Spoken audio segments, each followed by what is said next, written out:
Selamat malam semuanya. Perkenalkan kami dari kelompok 75 CFHC IPE, kelompok Vigora, akan membuat video dinamika 2. Perkenalkan, nama saya Ausin Cipta Sasmi dari Kedokteran Reguler tahun 2025.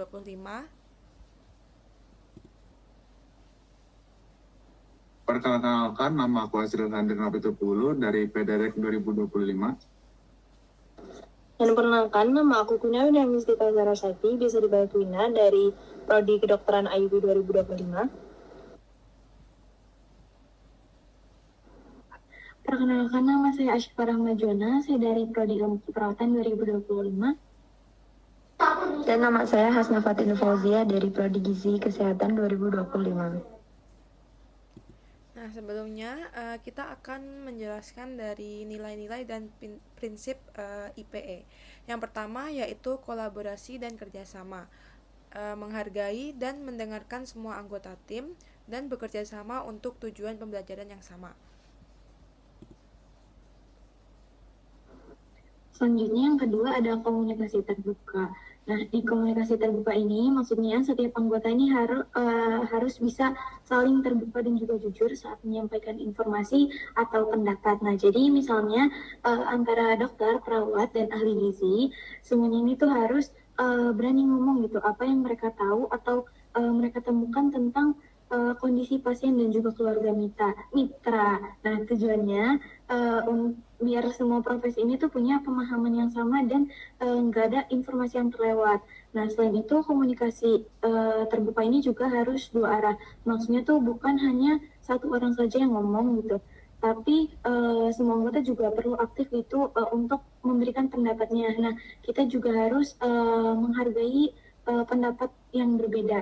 Nah, dengan komunikasi yang terbuka seperti ini, kerjasama tuh bakalan lebih bagus gitu, nggak gampang salah paham, dan keputusan yang diambil juga bakalan lebih tepat karena kita hasil diskusi bareng-bareng gitu. Nah, akhirnya pelayanan yang nanti akan diberikan ke keluarga mitra juga bakalan lebih baik secara menyeluruh.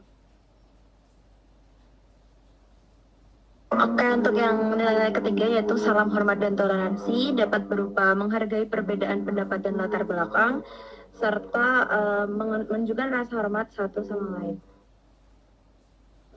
Untuk poin yang keempat, ada dua poin penting yaitu kesetaraan dan juga inklusivitas. Dengan setiap anggota tim dianggap setara dan dalam kontribusi mereka masing-masing, dan juga mendorong partisipasi aktif dari semua anggota. Poin yang kelima adalah akuntabilitas. Setiap anggota bertanggung jawab atas peran dan tugas mereka dalam proyek atau tugas dengan melakukan kejujuran dalam menghadapi masalah atau menghadapi masalah dalam belajar. Oke, selanjutnya kita bakal berdiskusi dan merancang strategi untuk membina komunikasi dengan keluarga mitra. Nah, dari kalian ada yang mau menyampaikan sesuatu gitu nggak, strateginya apa gitu? Mungkin dari aku, kalau menurut aku strateginya mungkin berencana membina komunikasi secara empatik dan juga terbuka dengan keluarga mitra, jadi melalui bahasa yang mungkin sopan, mudah dipahami juga, serta disesuaikan dengan kondisi dan budaya keluarga untuk membangun kepercayaan dan kerjasama yang baik. Itu kalau menurut aku. Oke, yang lain ada pendapat lain? Mungkin juga ada pertemuan rutin untuk kayak konsultasi kita dengan keluarga mitra, juga kita tuh menanyakan kondisi dan juga memahami apa kebutuhan mereka terkait kesehatan gitu. Yang lain teman-teman boleh. Kalau dari aku, kita tuh harus nunjukin sikap empati kita gitu, dan juga saling menghargai. Misalnya kita tuh ngedengerin tanpa menyela, udah gitu juga kita memberi senyuman dan menanggapi dengan lembut gitu. Ya, terus karena kita tuh di masyarakat awam ya kan, jadi nggak tahu istilah atau bahasa medis, jadi kita sebaiknya juga menggunakan bahasa yang dipahami sama masyarakat sekitar gitu. Oke, ada yang mau menambahkan lagi atau berpendapat lagi? Oke, kita lanjut rencana eksplorasi kondisi individu dan lingkungan keluarga sesuai dengan keilmuan masing-masing ya guys. Boleh dimulai dari kedokteran dulu?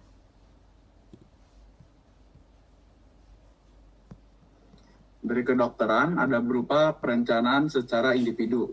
Nah, perencanaan secara individu itu ada berupa pemeriksaan fisik.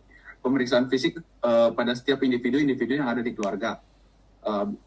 Jika ada penyakit-penyakit, maka dari pihak kedokteran dapat memberikan anamnesis yang sesuai dengan penyakit yang diderita.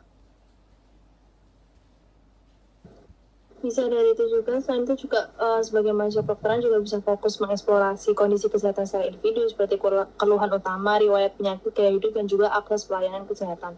Selain itu mungkin juga dari lingkungan keluarganya, misalnya dari faktor risiko lingkungan dan sosial yang berdampak pada penyakit tersebut, dan bisa contohnya identifikasi penyakit yang dapat menular itu juga bisa.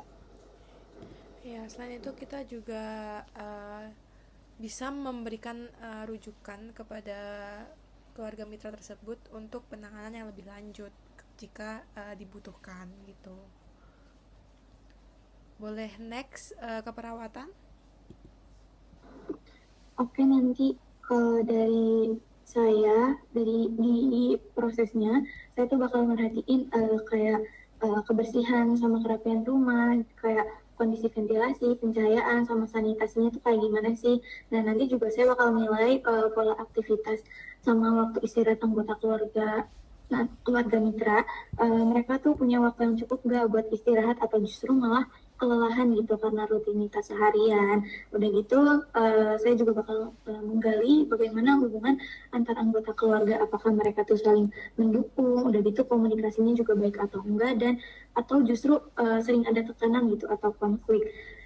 Selain itu, saya juga akan memperhatikan kebiasaan sehari-hari yang mungkin akan berdampak pada kesehatan mereka seperti merokok, kurang olahraga, atau sering merasa stres. Seperti itu. Oke, next. Gizi. Oke, kalau dari prodi gizi, dari bagian gizinya, saya akan menanya atau menggali informasi terkait pola makan mitra sehari-hari. Jadi kayak dietary history, terus juga menggali informasi terkait kebiasaan makan dalam keluarga mitra, kemudian ada kondisi ketersediaan pangan dan juga sanitasi, misalkan bahan pangannya atau sumber airnya begitu. Oke, jadi dapat disimpulkan bahwa kolaborasi antara 3 profesi, yaitu dokter, perawat, sama ahli gizi itu memberikan gambaran menyeluruh tentang kondisi keluarga mitra, di mana dokter tuh menilai status kesehatan dan risiko penyakit, perawat mengamati lingkungan serta pola hidup keluarga, dan ahli gizi itu meninjau pola makan dan ketersediaan pangan. Dari hasil tersebut dapat disimpulkan bahwa kerjasama lintas profesi ini tuh sangat penting untuk meningkatkan kesejahteraan keluarga mitra. Gitu.